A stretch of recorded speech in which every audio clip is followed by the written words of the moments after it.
Listen, Dave, thanks for all the tips and tactics, but I'm looking for stuff I can do all year long to keep students motivated. How do I keep students motivated all year long, man? Give me 5 tips for that. Fine, in this video, 5 things that you can do all year long to keep your students motivated. Happy?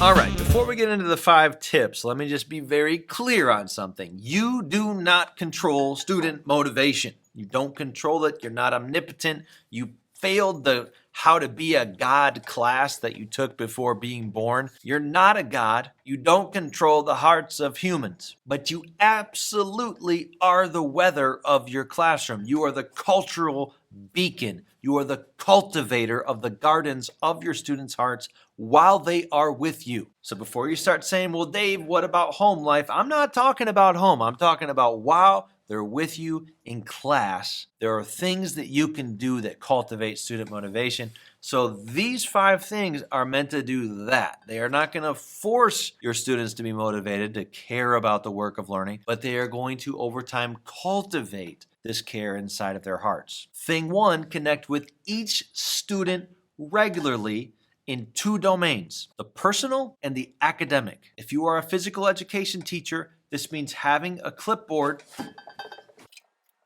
with all of your students' names on it, and you are putting little P's when you make a personal connection with the student during class, and A's when you make an academic connection with students during class. And what you want is every, let's say, month to have a P and an A next to every student's name.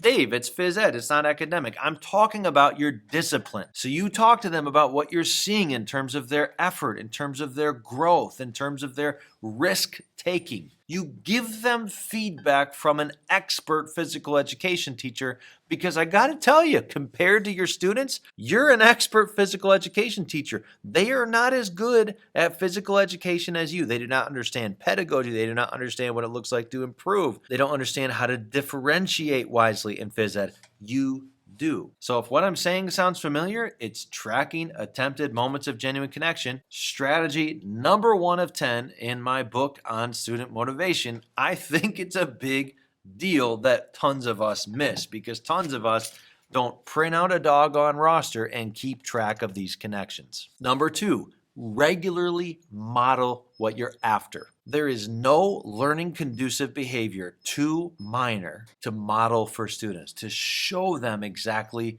what you expect. So whether you're teaching them how to come into the classroom, how to capitalize the first letters of sentences, or how to study effectively for an exam, or complete a personal narrative essay, or conduct a lab, model for them what you're after. Actually show them. The best electrically powered technology that you have in your classroom is your document camera. Use that thing. Show them what good writing looks like, what good solving looks like. Use your body. Show them how you expect them to complete any task that you'd like them to complete. And your goal here is not to control them, it's to make good effort clear. Good, productive effort. That's what we want to make clear for our students. Recently, I had the pleasure of having Doug Stark, my old mentor, substitute teach for my class, and he taught my students a bit about writing paragraphs. Today, as I was with my students talking to them about this sub-experience yesterday with Mr. Stark, my student Colin said, it's like it's not possible to get confused when he's teaching. That's because Doug uses modeling, and that's very motivating to students. Number 3, give fast feedback to the whole class. So here's the thing with feedback. The longer it takes for you to give feedback to students, whether it's on a speech, a project, a paper, a test, the less likely they are to actually value that feedback enough to learn from it. And before we get all snooty towards our students, let's be real. You and I are the same way. When an administrator comes in, does an observation, and doesn't get back with us until a week or more later, we are not really dialed into the observation.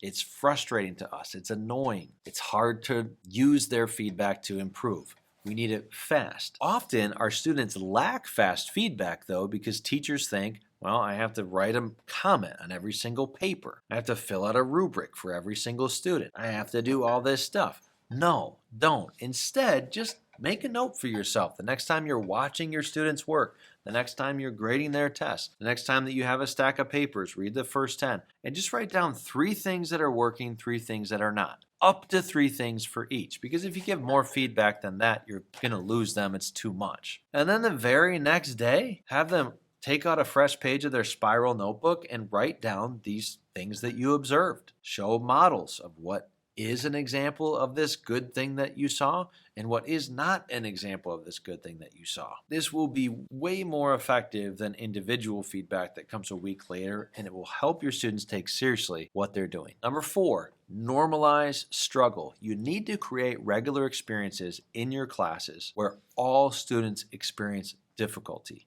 A really great way to do this is to have mandatory speech, public speaking situations. In my class, that's pop-up debate. I love pop-up debate because all students struggle with speaking to some degree. Maybe it's anxiousness, maybe it's keeping themselves organized, maybe it's remembering what they wanted to say, maybe it's filler words. But no one has arrived in the realm of public speaking, and so everyone is challenged, and I repetitively point to that and say it is normal in this class to be wrestling through growth, to be wrestling toward mastery. And what this does is it helps enhance belonging, because if you don't do that, if you don't normalize struggle, point it out, then you end up having students assume that when they're struggling, it's unique to them. They're the uniquely dumb ones, the uniquely struggling ones. And that creates this hamster wheel effect in their mind where they're constantly trying to figure out if everyone knows that they don't belong. Well, that's really demotivating. I don't want a hamster in my brain. Do you? You want a hamster in there?